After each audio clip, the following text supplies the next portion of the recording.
मां हाणे असांजे विच में NCPCL जा मेंबर श्री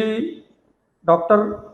सुरेश बोबलानी जी के मां विनती कंदुसि त उहे अचनि ऐं डॉक्टर साहब खे मंच ते खणी वञे।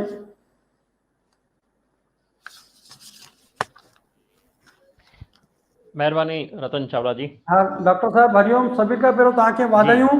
तव्हां अॼु भारत सरकार जे सांस्कृतिक मंत्रालय जे समिति में एज अ सदस्य करे तव्हां नियुक्त थी आहे। तव्हांजी हार्दिक दिल सां तव्हांजे सॼो समाज जे तरफ़ां मां तव्हांजो स्वागत थो कयां ऐं हिकु आशा अपेक्षा थो रखां त तव्हां असांजे सांस्कृतिक मंत्रालय जे अंदरि कमु कंदे सिंधी समाज जी संस्कृतीअ लाइ जेतिरो थी सघे वधि में वधि तव्हां असांखे अॻियां वठी वञण जे लाइ तव्हांजी सॼी कोशिशि रहंदी ऐं सॼे दुनिया जे अंदरि सिंधियुनि जो डंको वॼे। मुंहिंजी तव्हां सां इहा अपेक्षा आहे ऐं तव्हां NCPCL जे डायरेक्टर आहियो, तव्हां राइटर ऐं ड्रामा लिखंदा आहियो। तव्हां 24 किताब तव्हांजा अॼु ताईं पब्लिक थिया आहिनि जंहिंजे अंदरि 4 अञा अंडर माना 24 पब्लिश थिया आहिनि ऐं 4 अञा अंडर पब्लिश आहिनि। तव्हां PhD हरी हिमतानीअ जे साहित्य सामाजिक ऐं आर्थिक ऐं सांस्कृतिक मथां अभ्यास कयो आहे। मां तव्हांखे विनती कंदुसि त जेको अॼु असांजो विषय हो सिंधी समाज जो इतिहास, जंहिंजो अॼु हिकु भाग करे असांजे गुरु श्री हासनदन ओचीराम न्यालानी इहो थोरो हुनजे अॼु स्टार्ट कयो आहे। अञा अॻियां हिन जो जेके 10 एपिसोड आहिनि हिनजी अञा हिकु गहराई जे अंदरि असां हलंदासीं, पर अॼु जेतिरो थियो उन जे बारे में तव्हां पंहिंजा जे वीचार ऐं जेको किथे कुझु शइ रहिजी वई आहे उहे असांजे समाज खे ॿुधाईंदो त थोरो असां सभिनि खे बि तव्हांजो मार्गदर्शन मिलंदो ऐं सॼे सिंधी समाज खे बि हुनजो फ़ाइदो थींदो। अचो। महिरबानी रतन चावला जी। सभिनी खां पहिरीं त मां तव्हांजो शुक्रगुज़ार आहियां त तव्हां मूंखे मौक़ो ॾिनो कि सिंधी समाज जे इतिहास ते मां कुझु ॻाल्हाए तव्हांजे साम्हूं कुझु ॻाल्हाए सघां। सभिनी खां पहिरीं त मां दादा निहालाणी साहिब जे चरण कमलनि में वंदना कंदुसि त उन्हनि ॾाढी सुठी ॼाण असांजे ॿारनि खे अॼु नई टहीअ खे ॾिनी आहे। रतन चावला जी, तव्हां जेको सब्जेक्ट चूंडियो आहे उन जे लाइ तव्हां खीरूं लहणियूं। तव्हांजा जेके एडवाइज़र्स आहिनि उन्हनि खे बि मां जो शुक्रिया अदा कंदुसि। उन्हनि तव्हांखे ॿुधायो त असांखे किथां शुरू करिणो आहे ऐं कीअं शुरू करिणो आहे। इतिहास जो जेको सब्जेक्ट आहे उहो ॾाढो वॾो आहे, उनजो फलक जेको आहे उहो ॾाढो वॾो आहे। उन में सिंधी समाज बि थो अची वञे हली, सिंधी समाज जो भूगोल बि थो अची वञे हली, सिंधी समाज जो आर्थिक जेको आहे पहलू उहो बि थो अची वञे हली, त सिंधी समाज जी संस्कृति बि अची थी वञे हली। माना एॾो वॾो पहलू आहे, एॾो वॾो आहे जो मां सम्झां थो तव्हांजा 10 एपिसोड रुगो समाज ऐं इतिहास ते पूरा थियण वारा आहिनि। साईं निहालाणी साहिब जेका शुरूआत कई आहे मोहन जे दड़े खां, मां थोरो उन खां अॻियां थो वठी हलां तव्हांखे इतिहास में। त इहा त ठीकु आहे कि सिंध भूमि जो जेको जनम आहे उहो भूगोल जे हिसाब सां जॾहिं धरती समुंड मां ॿाहिरि निकिती आहे ऐं थधी थी आहे त पोइ उन ते धीरे धीरे करे जेको आहे पहिरीं बर्फ़ ॼमी आहे, बर्फ़ खां पोइ पिघली करे जेको आहे धरती जो अंश ॿाहिरि आयो आहे। एंड जेको मनुष्य जो जेको जनम थियो आहे उहो नॉर्थ पोल ते ऐं साउथ पोल ते थियो आहे। धीरे धीरे करे पोइ सभ्यता अॻियां वधी आहे। पर मां थोरो सो इन खां शुरू कंदुसि त असां जॾहिं साहित्य जो या ज़मीन जो या समाज जे इतिहास जो अभ्यास कंदा आहियूं त असां पहिरीं खणंदा आहियूं पौराणिक काल खे। त पौराणिक काल में सतीअ जी कथा असां ॿुधी आहे। त सतीअ प्रण कयो त मां महादेव सां शादी कंदसि, महादेव सां विवाह हुनजो थिए थो पियो ऐं शादीअ खां पोइ उहा पंहिंजे पेकनि में अचे थी पई दक्ष प्रजापतिअ जे घर। उते हुनजे पतीअ जी यानी भॻवानु शिव जी जेका आहे चइजे की एतिरी आज्ञा नथी थिए, पर हुनजे ख़िलाफ़ु कुझु ॻाल्हायो थो वञे ऐं सती हवन कुंड में जेको आहे अग्नि में पंहिंजो सुहा थी करे ऐं भॻवानु शिव महादेव जेको आहे ॾाढो परेशान थो थिए ऐं उनखे गुस्सो थो अचे ऐं उन सतीअ जे अंगनि खे, सतीअ जी पूरी बॉडी खे खणी करे पंहिंजी सॼी हुनजी पृथ्वीअ जी परिक्रमा थो करे। त भॻवानु विष्णु पंहिंजो श्री चक्र हलाए करे उनजे बॉडी खे अलॻि अलॻि हिसा थो करे छॾे। त सरस्वती पार्वती माता जो जेको हिंगल भाङो आहे यानी सिर जे मथे वारो जेको हिंगलाज जंहिंखे चवंदा आहियूं असीं, उहो जेको आहे सिंध जी ज़मीन ते अची किरियो आहे ऐं उते माता जो अॼु बि स्थान आहे जंहिंखे असीं चवंदा आहियूं हिंगलाज देवी। देवी हिंगलाज जो स्थान असांजे सिंध प्रदेश में आहे। उते असां पौराणिक काल खां असांजी शुरूआति थी वञे हली वञा। सिंध पौराणिक काल में बि उपस्थित हुई ऐं अॼु बि आहे। उन खां पोइ जॾहिं असीं अचूं था त्रेता युग में, त त्रेता युग में महाराजा दशरथ जो राज अयोध्या में हो, पर उनजी जेके बाउंड्रीज़ हुयूं उहे बाउंड्रीज़ अॼु जे अफ़गानिस्तान ताईं ऐं हेठि श्रीलंका ताईं फैलियल हुयूं, दक्षिण में ऐं उत्तर में ऐं पूर्व पश्चिम में बि उन्हनि जूं पंहिंजूं शाखाऊं हुयूं। हुते उतां जे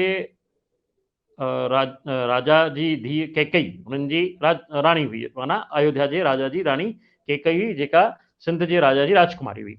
त्रेता युग में इहो आहे। पर उन खां पोइ जॾहिं उन्हनि जी राम रावण जो युद्ध ख़तमु थियो थिए त उन्हनि जा जेके लव ऐं कुश आहिनि उहे पेशावर वञी करे उन्हनि जी राजधानी थिए थी पई ऐं उहो पुष्कर जेको राजकुमार आहे उहो हुते पंहिंजी राजधानी स्थापित थो करे। तक्षशिला उन्हनि जो बि स्थान आहे। वरी असां जॾहिं त्रेता युग खां निकिरी करे द्वापर युग में था अचूं पिया, त द्वापर युग में कौरव ऐं पांडव, कौरवनि जी जेका भेण हुई दुशाला, उन जो जेको शादी थी आहे उहा सिंध जे महाराजा जयद्रथ सां थी आहे, जंहिंजी ताक़त ऐं जंहिंजी जेका युद्ध कौशल आहे बिल्कुलु महाभारत में सवली तरह ॾिनल आहे। त कृष्ण खे बि उन जो वध करण जे लाइ हिकु स्वांग करणो पियो, हिकु लीला रचणी पई, तॾहिं वञी करे अर्जुन उनजो वध करे सघियो, न त सिंधु राजा जयद्रथ जो वध न थी सघे हा हली। इन खां पोइ जॾहिं इहे महाभारत जी लड़ाई ख़तमु थी थिए पई, तॾहिं नेचुरली जिते बि जॾहिं बि लड़ायूं थींदियूं आहिनि त देश जो चङो नुक़सानु थींदो आहे, अर्थ नुक़सानु थींदो आहे, माण्हुनि जो नुक़सानु थींदो आहे, समाज जो नुक़सानु थींदो आहे, फिज़िकली नुक़सानु थींदो आहे, भौतिक रूप सां जेकॾहिं असांजी सभ्यता ॾिसूं त उन्हनि जो बि ॾाढो नुक़सानु थींदो आहे। त उन देश खे वापसि सां खड़ो करिणो हुजे या बिहारणो हुजे पंहिंजे पेरनि ते, त असांजे भॻवानु कृष्ण असांजे सिंध जे वापारियुनि खे अर्ज़ु कयो त तव्हां पंहिंजा घोराबा भरियो ऐं पंहिंजे सिंधु नदीअ जे रस्ते दुनिया जे ॿियनि मुल्कनि जी तरफ़ पंहिंजो वापारु कयो ऐं वापारु करे वरी वापसि हिन मुल्क खे अची करे पंहिंजो सरसब्ज बणायो। त सिंधी वापारियुनि तॾहिं बि देश जी सेवा कई आहे। इहो असांजो द्वापर युग बि चवे थो पियो। द्वापर युग खां पोइ अचे थो पियो त्रेता युग, सॉरी वैदिक काल। वैदिक काल में 4 वेद, ऋग्वेद, यजुर्वेद, सामवेद, अथर्ववेद आहे ऐं सभिनी खां पुराणो आहे ऋग्वेद। उन ऋग्वेद जे सूक्त 75 में 9 जेके सूत्र आहिनि अध्याय 10 में, उहे सिंधु नदीअ जे बारे में चया विया आहिनि। राष्ट्रीय सिंधी भाषा विकास परिषद जॾहिं वकील राम पंजवाणी साहब उन्हनि जा वाइस चेयरमैन हुआ, तॾहिं ऋग्वेद मां उन्हनि सूत्रनि खे खणी करे हिकु किताबु छपायो हो, ऋग्वेद ऐं सिंधु दरिया शाह। हिन में उहे 9 ई सूत्र ॾिनल आहिनि। त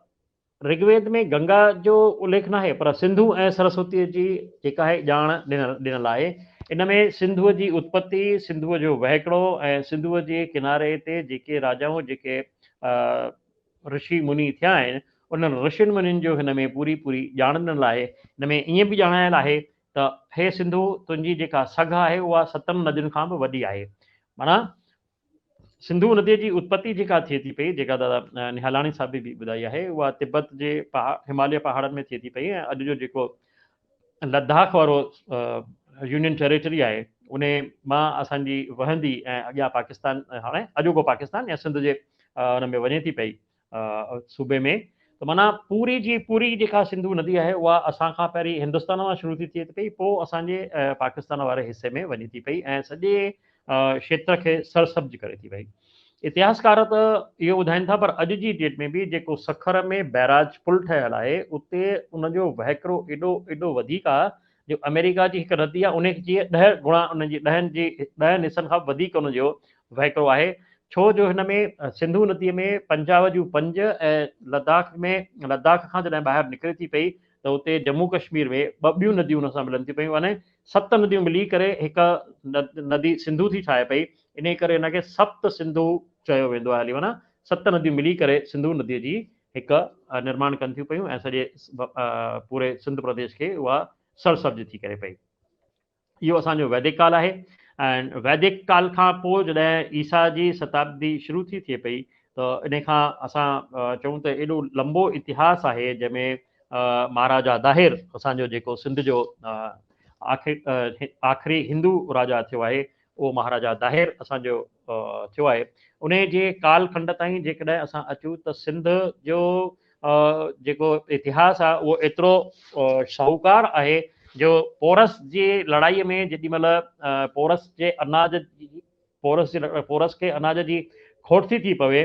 त सिंध मां कणिक ऐं ॿियो अनाज घुराए करे असांखे जेको आहे असांजे हिन जे सेना खे हिन खारायो आहे। माना एतिरी सिंध जी वाखाण आहे, एतिरो सिंध जो वॾो पुराणो इतिहास आहे।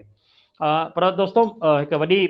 दुखदाई ॻाल्हि आहे कि असांजा जेके बि इतिहासकार आहिनि उहे असांखे इतिहास शुरू कराईंदा आहिनि महाराजा दाहिर खां पोइ, माना 713 ईस्वीअ खां वठी, जॾहिं कि महाराजा दाहिर 713 खां पहिरीं बि हो ऐं सिंध में बि राजाउनि जो राजकाल हलंदो हो। पर वॾी जेका असांजे लाइ सोचण जी ॻाल्हि या असांजे ज़हन ते विझण जी ॻाल्हि आहे कि 713 खां वठी 1947 ताईं सिंध ते एतिरियूं काहूं थियूं आहिनि जो असांजो जेको इतिहास आहे, जेको साहित्य आहे उहो बिल्कुलु तहस नहस थी वियो आहे हरी। ऐं ॿी जेका अंग्रेजनि जेका कोशिशि कई आहे 1498 खां वठी जॾहिं वास्को डी गामा हिंदुस्तान में अचे थो पियो। हाणे ॾिसो हिंदुस्तान पहिरीं खां ई आहे, पर वास्को डी गामा जॾहिं अचे थो पियो त उहो चए थो भई हिंदुस्तान जी खोज वास्को डी गामा कई। असांजो हिकु पुरातत्ववेता आहे डॉक्टर विष्णु हरि वाकणकर, विक्रम विश्वविद्यालय में उन प्राचीन कला जे क्षेत्र जो माहिर ऐं उतां जो हेड ऑफ द डिपार्टमेंट हो। उन जॾहिं लंदन में वञी करे खोज कई आहे त उतां महाराजा भोज जे जेका महल में सरस्वती जी मूर्ति हुई उहा उन उते ॾिठी आहे ऐं उन उते उनजी पूॼा कई आहे। त उतां जो जेको क्यूरेटर आहे उन संग्रहालय जो, उन संग्रहालय जे क्यूरेटर उनखे चयो कि तव्हां हिंदुस्तान मां आया आहियो? चई साहब बिल्कुलु, मां तव्हांखे हिन सरस्वती मूर्तिअ जे बारे में कुझु ॿुधाइण थो चाहियां पियो। उन क्यूरेटर हुन जे साम्हूं पंहिंजी दिलि, पंहिंजो दिमाग़ ऐं पंहिंजा जेके खजाना आहिनि उहे खजाना हुन जे साम्हूं खोले रखिया। त हुनखे अलमारीअ मां हिकु डायरी थी मिले पई, उन डायरीअ में इहो लिखियलु आहे त वास्को डी गामा भारत जे हिकु वापारी जेको जहाज ते सफ़र कंदे यूरोप में पहुतो, उन जे जहाज जे पुठियां पुठियां हलियो आहे ऐं हू हिंदुस्तान में पहुतो आहे। यानी असांजा माण्हू जेके आहिनि उहे यूरोप खे पहिरीं सुञाणंदा, पर यूरोप जे माण्हुनि असांखे 1500 ईस्वी में सुञातो आहे, 16वीं शताब्दीअ में सुञातो आहे। ऐं उन खां पोइ जेको ब्रिटिश जो कालखंड थो हले पियो, ब्रिटिश जे जेके बि विद्वान आहिनि उन्हनि ॾाढे सोचे सम्झियल तरीक़े सां असांजे सिंध ई न पर पूरे हिंदुस्तान जे इतिहास खे जेको आहे बिगाड़ण जी कोशिशि कई आहे। जेका दादा निहालाणी साहब ॻाल्हि पई कई कि मोहन जे दड़े में जेके मोहरूं मिलियूं आहिनि उन्हनि जी लिपि कहिड़ी आहे, उहा लिपि ब्राह्मी लिपि आहे। ऐं ब्राह्मी लिपिअ जे बारे में जेतिरो बि असांखे ॿुधायो वियो आहे, उन ते जेतिरो बि शोध कयो वियो आहे उहो यूरोप जे विद्वाननि कयो आहे। ऐं उन्हनि इहो ॿुधाइण जी कोशिशि कई आहे कि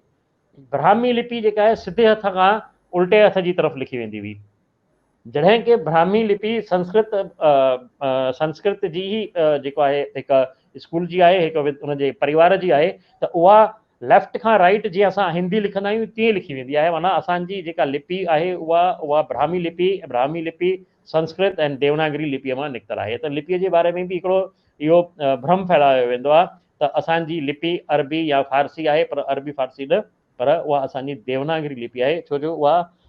जेके विद्वान आहिनि उन्हनि विद्वाननि इहो ॿुधायो आहे ब्राह्मी लिपि राइट टू लेफ्ट लिखी वेंदी हुई, जॾहिं की उहा लेफ्ट टू राइट लिखी वेंदी आहे, या उल्टी ॼाण असांखे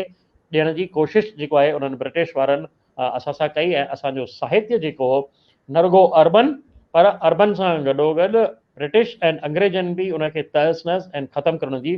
कोशिशि कई आहे, जंहिंजे करे असां इहो सम्झ में असांखे इहो चयो वेंदो आहे त सिंधी जेके आहिनि उहे सूफ़ी आहिनि। सूफ़ियुनि जो जनमु या सूफ़ियुनि जो अचणु जेको आहे उहो 1000 खां पोइ थो अचे, जेको असांजो लाल शहबाज कलंदर जेको गीत असांजे रूना लैला ॻाईंदी हुई, बांग्लादेश जी जेका गायिका 1977-78 में हिते हिंदुस्तान में आई हुई, उन शुरू कयो आहे। त उन में लाल शहबाज कलंदर थो अचे। उहो शहबाज कलंदर हिकु अरबी जेको आहे फ़क़ीर हो, उहो उन अची करे सेवण में हिकु कोशिशि कई कि मूंखे जेको आहे हिन शहर में अचणु ॾिनो वञे ऐं मूंखे पंहिंजी पूॼा करण जी कोशिशि जेको आहे इजाज़त ॾिनी वञे। त उतां जे रहाकुनि खे हिन खीर जो कटोरो जेको आहे मोकिलियो आहे उनखे शहबाज कलंदर खे। उन शहबाज कलंदर जेको आहे उनजी गुज़ारात खे सम्झण जी कोशिशि कई आहे कि हिते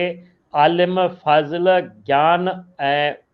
छा अथसि वैराग ऐं तपस्या जा जेके धनी आहिनि उहे रहनि था पिया, इन करे हिते मुंहिंजी ज़रूरत न आहे। पर हुन गुलाब जे गुल जूं पंखुड़ियूं मोकिले करे उन्हनि खे इहो चवण जी कोशिशि कई कि मां खीर में गुल वांगुरु रहंदुसि, माने मां पंहिंजी ख़ुशबू जेका आहे उहा बरक़रार रखंदुसि ऐं तव्हां सां गॾु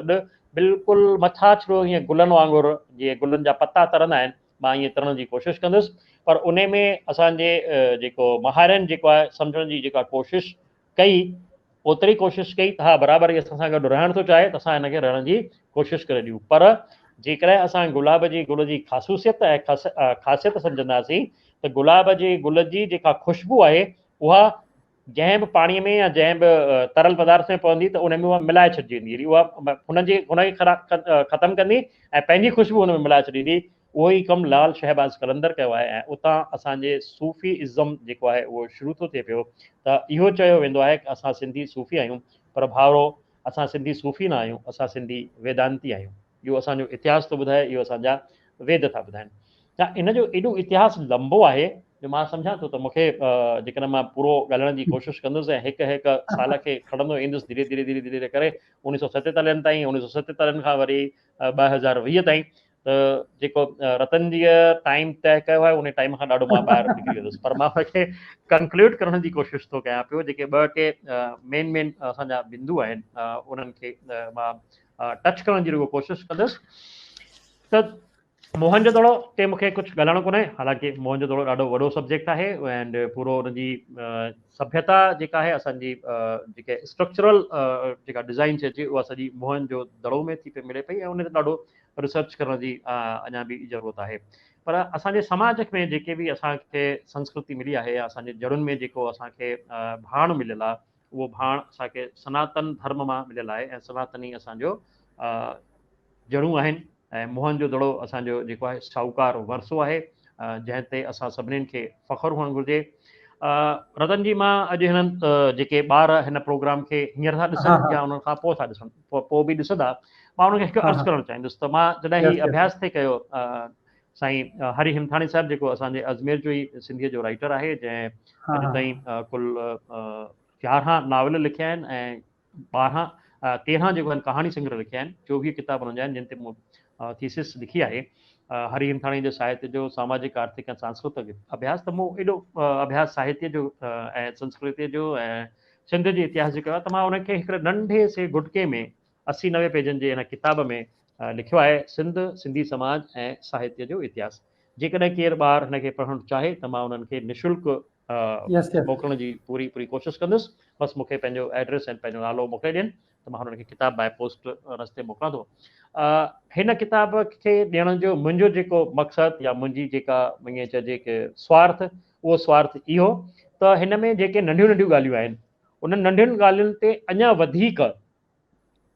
असांखे तहक़ीक़ करणी आहे, असांखे रिसर्च करिणो आहे। यानी मोहनजोदड़ो ते रिसर्च करिणो आहे, सिंधू जी ब्राह्मीअ जी लिपीअ ते कयो आहे, छो जो 418 मोहरूं असांखे मिलियूं आहिनि। उन मां सम्झां थो अॼु ताईं 35 या 36 मोहरुनि जी जेको आहे लिपीअ खे पढ़ियो वियो आहे, जंहिंमें हिकु आहे वरुण मह यानी वरुण भगवान जंहिंमें योगी ऐं हिकिड़ो वेठल आहे उन जी जेका उहा लिखियलु आहे उहा हिकु ॿ अहिड़ियूं आहिनि ऐं कुझु अजमेर में बि हिकिड़ो आहे असांजो दोस्त उन बि हुनजो अभ्यास कयो आहे त उन्हनि मोहरनि जो अभ्यास थिए मोहरनि जे अभ्यास सां गॾोगॾु असांजो जेको शाहूकार वर्सो 713 खां वठी 1947 जो आहे मुंहिंजे अनुसार उहो अॼु बि ब्रिटेन जी जेका लंडन जी लाइब्रेरी आहे उन लाइब्रेरी में अञा ताईं सुरक्षित हूंदो हो छो जो जॉन मार्शल जंहिं खोटाईअ जो कमु शुरू कयो हो चयो थो वञे पर मोहन जे दड़े जी खोटाई जेका आहे उहा राखलदास बैनर्जीअ शुरू कई आहे राखलदास बैनर्जी ही पंजाब मां हुनजी मोहन जे दड़े जी खोटाई शुरू कई आहे ऐं उहो व्यास सतलज ऐं इन्हनि नदियुनि जा जेके आसपास जा मैदानी इलाइक़ा आहिनि उन्हनि जी खोटाई कंदे कंदे कंदे लाड़काणे जे मोहन जे दड़े ताईं पहुतो आहे ऐं उन मोहन जे दड़े खे कोशिशि कई ॿुधाइण जी पर ओॾी महिल जेको हुनजो चीफ हो उहो जॉन मार्शल हो उन जॉन मार्शल सॼी क्रेडिट पाण ते खई आहे ऐं राखलदास बैनर्जीअ खे रुॻो इहो ॾिनो वियो हली कि राखलदास बैनर्जी हिन खोटाईअ खे शुरू कयो यानी 1922 में भारत जी जेका सभ्यता आहे उहा जेका 1000 या 1100 साल मञी वेंदी हुई उहा हिकदमि 4-5 हज़ार साल पुराणी थी वञे हली हालांकि मोहन जे दड़े खे 2500 साल पुराणो थो चयो वञे पर जेको ऋग्वेद आहे उन जे हिसाब सां उहा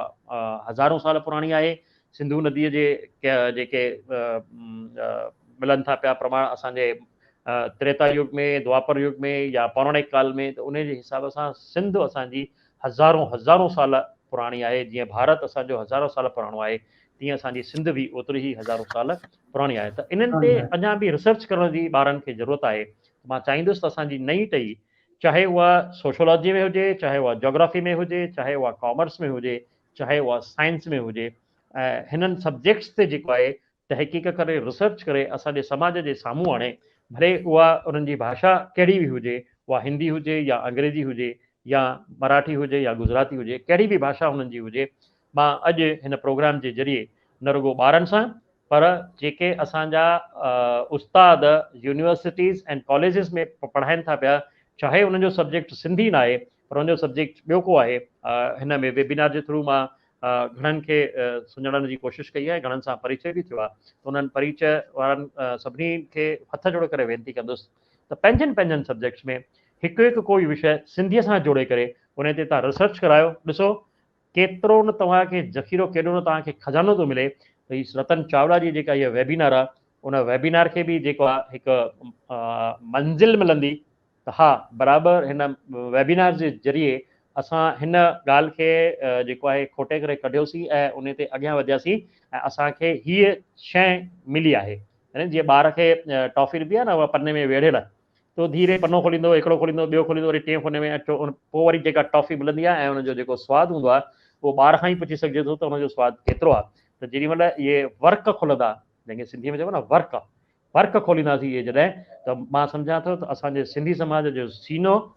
56 इंच थी वेंदो हा बराबरि असांजो जेको वरसो आहे उहो असांजो शानदार आहे ऐं असीं शानदार वरसे जा वारिस आहियूं ऐं इन जे वरसे खे जेको आहे असां पाण सां गॾु संभाले रखंदासीं न रुॻो संभाले रखंदासीं त जेका लोक कथा ईंदी आहे की हिकु सेठ जेको आहे यात्रा ते पियो वियो हुन जा 4 पुट हुआ उहो चइनि पुटनि खे जेको आहे 4 गुणियूं ॾेई वियो वरी त हिनखे पुट संभाले रखिजो त हिकु पुट छा कयो आहे गुण खणी करे पंहिंजी तिजोरी में संभाले करे रखे छॾी चई हाणे इहा पई हुजे बाबो जॾहिं मोटंदो हिनखे इहा गुण वापसि ॾिबी पाण खे छा करिणो आहे ॿिए पुट चई हाणे मां हिनखे छा कयां गुण त कणिक त खाइण जी कमु ईंदी हुनखे अटो पीसे करे खाई छॾी ॿिए चयो यार हाणे बाबो ॾेई वियो आहे त हिनखे कुझु त करिणो पवंदो हाणे कुझु करिणो आहे त छा करिणो आहे उन जानवरनि कबूतरनि खे खाराए छॾी चोथों पुटु थोरो सो समझदार हो उहो खयईं उन ॿोरीअ खे ऐं ॿोरीअ खे खणी करे ज़मीन में वञी करे जेको आहे छटे आयो ऐं छटे आयो जॾहिं त उन मां अनाज पैदा थी वियो हली जॾहिं बाबो मोटियो पहिरें पुट खे चई अदा ॾे ख़बर तुंहिंजो तोखे ॿोरी ॾेई वियुसि त उहो ॿोरी तिजोरीअ मां खणी आयो त चईंसि ॾिस इहा कणिक तूं जेका ॾेई वई तीअं खणी विया हली त तिजोरी में पियल कणिक जो हाल छा हूंदो उनखे त सुरा खाई विया हली उन मां कुझु कोन मिलियुसि ऐं रुॻो जेका ॿोरी हुई उहा बि सुरनि खाधल हुई ॿिए खां पुछी चई साईं तव्हां ॾेई विया हाणे पुठियां कमु कोन हो त मां त अटो पीसाए करे ऐं खाई छॾियो चई अदा तूं वेठो चङो तंहिंखां पोइ चई मूं वटि बि ईअं पई आहे चौथे खां तूं कर चई अचो हलूं था तव्हांखे ॿोरी ॾेखारियां थो उनखे खेत ॾेखारियईं त उहो खेत जेको आहे लह लहाईंदड़ खेत हो उन हिकु ॿोरीअ मां उन 100 ॿोरियूं करे ॾेखारियईं चई सचो वारिस तूं आहीं त असांखे जेकॾहिं सचा वारिस खपनि उहे सचा वारिस अहिड़ा खपनि जेको चौथे पुट करे ॾेखारियो मां अॼु तव्हांखे ॿोरी ॾियां थो पियो, इहा ॿोरी वठो दोस्तो ऐं इन ॿोरीअ खे छटियो कंहिं ज़मीन में, इन ज़मीन में छटे करे कई 100 ॿोरियूं करे ॾेखारींदा त मां सम्झंदुसि त नवरात्रनि जी हिन वेबिनार में माता शक्ति रूपेण संस्था उन असांजी ॿुधी ऐं असांखे जेका चइजे की ॿुधी ॾिनी आहे त ॿुधीअ जे हिसाब सां असां इन ॿोरीअ मां हिकु न 100 कंदासीं ऐं 100 मां 1000 कंदासीं। इहो जेको लिकल वरसो आहे इतिहास जो उहो असां खणी करे ईंदासीं। अञा इतिहास जा घणेई वर्क आहिनि, अॼु रुॻो हिकु वर्क खे मां जेको आहे छुअण जी कोशिशि कई आहे। दादा निहालाणी साहिब बि हिकु वर्क खे छुअण जी कोशिशि कई आहे। असांजा जेके ॿिए ॻाल्हाईंदा आहिनि उन्हनि खे बि हिकु हिकु को न को पनो मिलंदो ऐं मां सम्झां थो हीअ वेबिनार हिकु कामयाबु वेबिनार थींदी तॾहिं जॾहिं असांखे नवां रिसर्च करण वारा ॿार मिलंदा ऐं नवां रिसर्च कराईंदड़ असांखे उस्ताद मिलंदा, रिसर्च गाइड्स मिलंदा। मां सम्झां थो मां पंहिंजे टाइम खां कुझु वधीक ॻाल्हाए वियुसि। हले काई ॻाल्हि कान्हे। ऐं दादा मुंहिंजो जेको माना मां सोचियो हो अॼु पहिरें एपिसोड जे अंदरि मूंखे लॻे थो मां सही सोचियो हो। मूंखे सिर्फ़ु जीअं हिकु मन जे अंदरि बंदारो हूंदो आहे, माना बांध हूंदो आहे, डैम, उनखे खोलणो आहे। अॼु हाणे उन खोलण लाइ जेको पाणी खपंदो तव्हां पाणी ॾिनो, हाणे उहो पाणी अॻियां वेंदो, इहे सभु पंहिंजा बीज पोखींदा ऐं इहे तव्हांजे हिसाब सां जेके बि कणिक जा जेके बि ॿारियूं लॻंदियूं उन्हनि ॿारियुनि में हिकु न लखे पोता निकिरंदा ऐं उहे वरी लखनि जा 10 लख कंदा। मुंहिंजी सिर्फ़ु हिकु इहा नंढी कोशिशि हुई किथे न किथे भई वहंदड़ पाणीअ खे हिकु रस्तो ॾियूं, जेको पाणी हिते हुते वही थो वञे उनखे जमा करे डैम में करे उनखे हिकु रस्तो ॾियूं ऐं उहो रस्तो ॾियण वारो तव्हां मिली वियो। हाणे मूंखे ईअं लॻे थो मूंखे कल्ह ताईं या अॼु सुबुह ताईं ईअं पियो लॻे रतन तो हे जेको शुरू कयो आहे हिन जे अंदरि ॾाढा तकलीफ़ ईंदी ऐं ॾाढा हिन जे अंदरि अलॻि अलॻि ख़्याल ईंदी, पर मां चयो रतन